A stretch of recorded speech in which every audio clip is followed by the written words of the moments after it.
de las famosas 12 preguntas de la consulta popular alrededor de la reforma laboral que se presentarán el 1 de mayo en el escenario del Congreso. 12 es un nombre muy sonoro, sobre todo en materia de la fe, en estos días de luto por Francisco, los 12 apóstoles, pero también los 12 del patíbulo. Gran película, Sí, gran película, claro, por favor. se la recomiendo. 12. Pues aquí está un apóstol de esa consulta popular, el señor ministro de Trabajo, Antonio Sanguino. Ministro, buenos días, ¿cómo está? Gracias por despertar con 6 AM.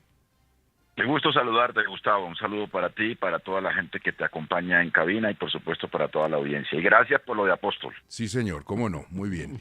A ver, ministro, le voy a hacer primero una pregunta que escapa a la complejidad jurídica y política que vamos a abordar también.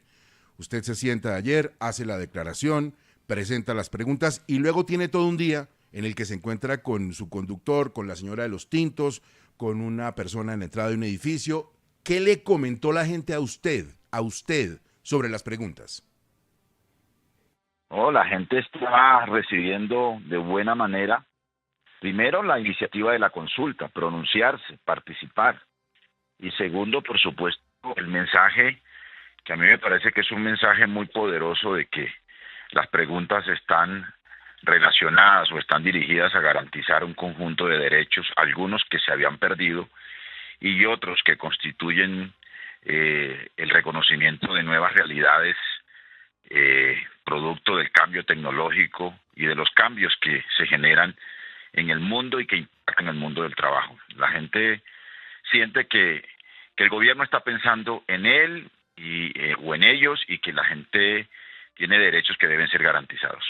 Sobre esos derechos, ministro, usted entenderá que también ayer mucha gente cuando vio las preguntas dijo, pero es una cosa muy evidente, es una verdad de perogrullo, son cosas que cualquiera votaría así, pero aún después de votarlas, porque se plantean en un escenario que es muy positivo en el grueso de las preguntas, ¿cómo se van a llevar a la realidad? ¿No quedará esto en un ejercicio pirotécnico de ese día en que la gente va a votar? No, las preguntas son absolutamente claras. Por supuesto, digamos, lo curioso de este ejercicio es que siendo tan obvias, tan evidentes, tan necesarias, lo que uno se pregunta es por qué en el Senado de la República y en la Comisión Séptima en particular se negaron a que siquiera discutiéramos ese articulado y pudiéramos convertirlo en normas sin que tuviéramos que acudir a un mecanismo de participación popular como la consulta.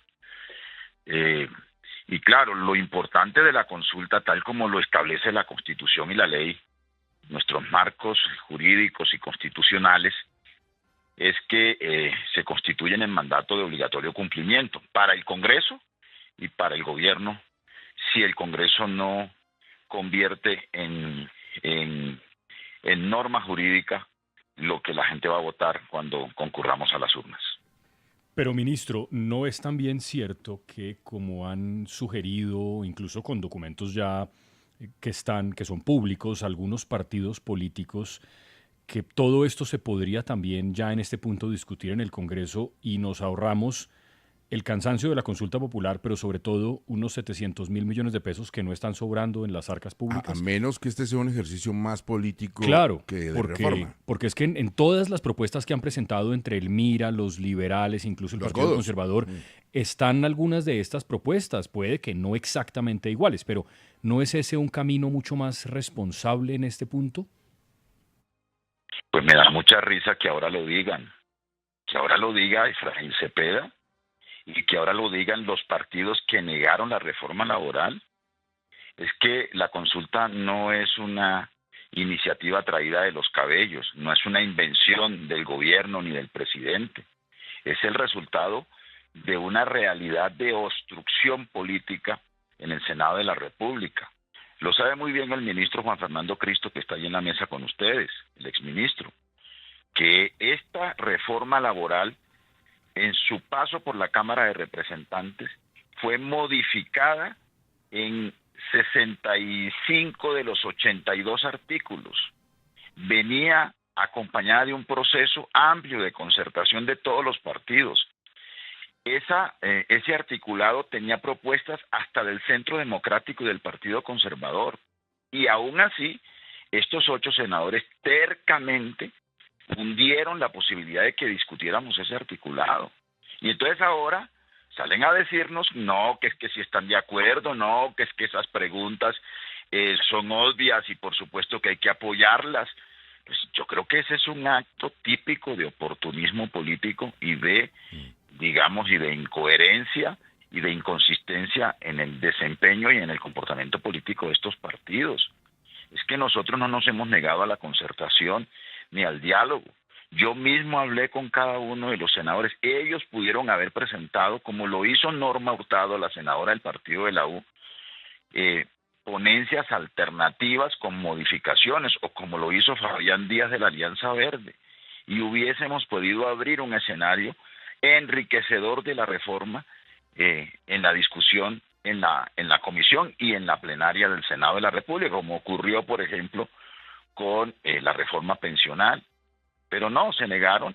Y entonces ahora que formulamos las preguntas que son el alma, que son la columna vertebral de la reforma laboral, entonces eso ahora salen a decir que no, que sí, que es que es mejor discutirlo en el Congreso. Pues claro, pero es que quienes no quisieron que lo discutiéramos en el Congreso fueron ellos los que hoy están oponiéndose a la consulta. Un momentico, porque el apóstol invocó a Cristo. Cristo, ¿está de acuerdo con lo que dice el ministro? Sí. ¿Testigo de todo esto usted? Gustavo, en la Cámara de Representantes, el gobierno hizo acuerdos en su momento con la bancada liberal. Están los textos, además, no es... Hay textos y constancias en el Congreso dejadas por la bancada liberal y por la bancada conservadora y la bancada de la U, modificando el texto que venía de la Comisión Séptima de Cámara. Luego, concertación hubo. Yo diría, Gustavo, que aquí la verdad se equivocaron los 8 senadores no permitiendo el debate, y sí suena un poquito estrambótico que ahora el presidente del Senado llame a una concertación sobre el texto de la reforma. A ver, Vanessa, la escucha el ministro de Trabajo. Señor ministro, por ejemplo, la pregunta 1 que dice, ¿está de acuerdo con que el trabajo de día dure máximo 8 horas y sea entre las 6 de la mañana y las 6 p.m.? Pues obviamente todos quisiéramos eso en el planeta. Pero la ANDI ha dicho que poner la jornada nocturna a partir de las 6 de la tarde, en este momento está a las 9 de la noche, podría tener un impacto en 500.000 de trabajadores en Colombia. ¿Por qué esa información no está en la pregunta? Bueno, pero la ANDI también tiene que ponerse de acuerdo, Vanessa, con los buenos días. Porque la ANDI estuvo de acuerdo con la fórmula de consenso que salió de la Cámara de Representantes, que es exactamente la misma fórmula del proyecto del Partido Liberal. Es que la jornada laboral diurna llega hasta las 7 de la noche. Entonces, en ese momento sí les parecía conveniente y ahora no.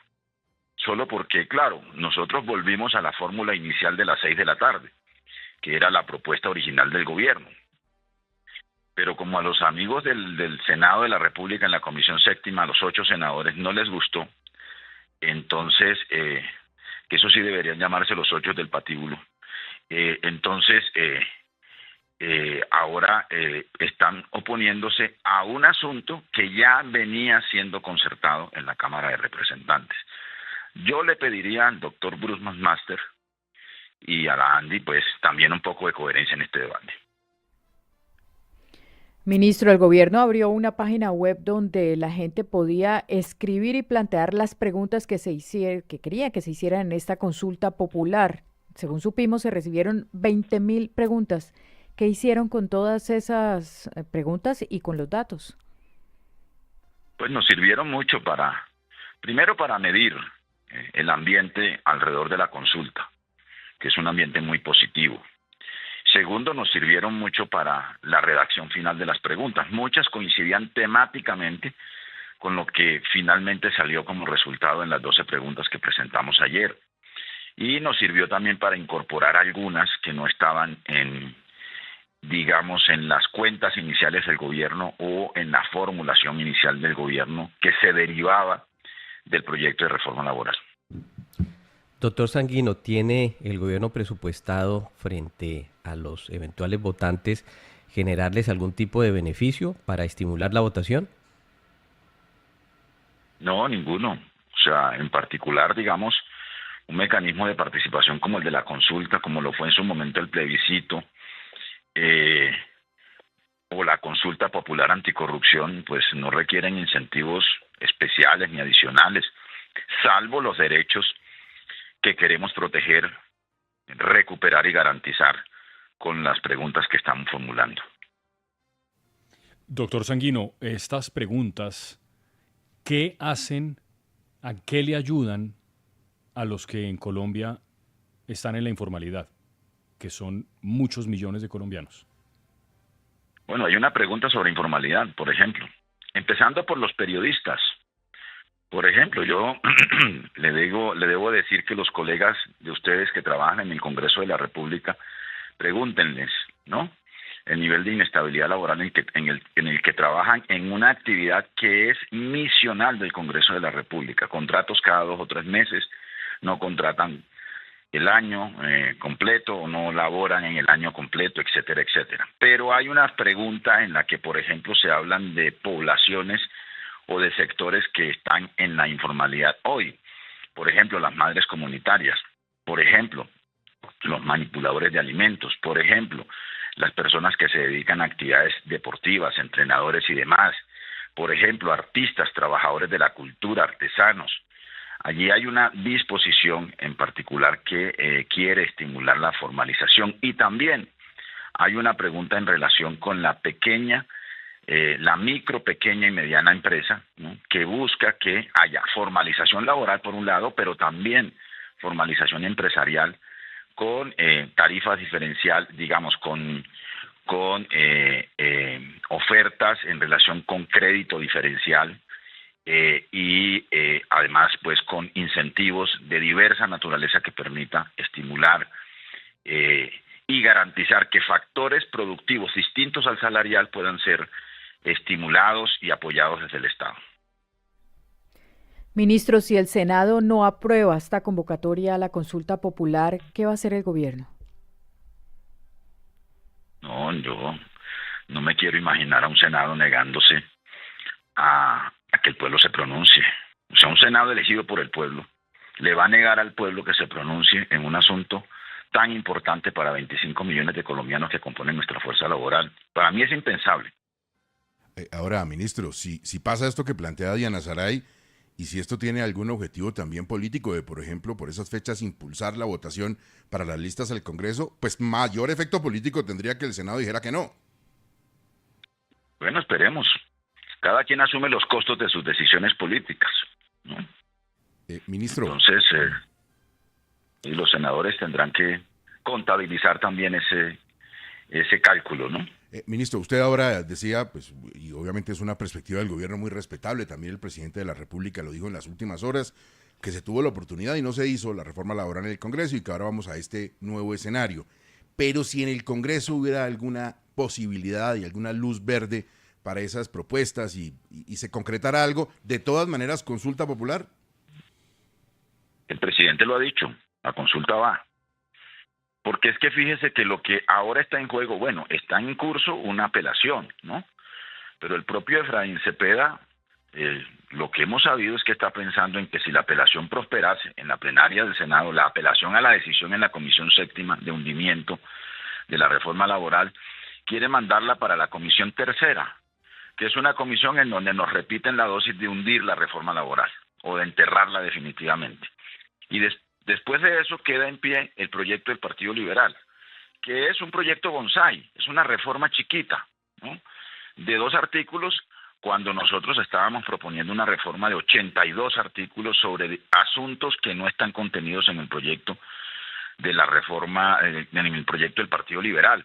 Luego, entonces, sigue estando vigente la necesidad de una consulta para esos otros asuntos que no están en la propuesta del Partido Liberal. Para decírselo en otras palabras, señores del Partido Liberal, un liberal fue el sepulturero, un liberal gavirista, ¿no?, Miguel Ángel Pinto.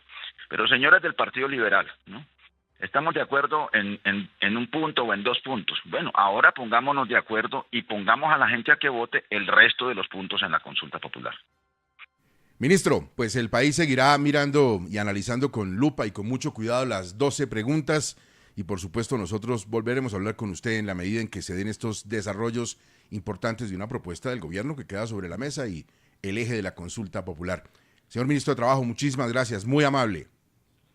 A ustedes también muy amables, como siempre. Un abrazo para ti, Gustavo, y para todos en cabina y para toda la gente que nos escucha.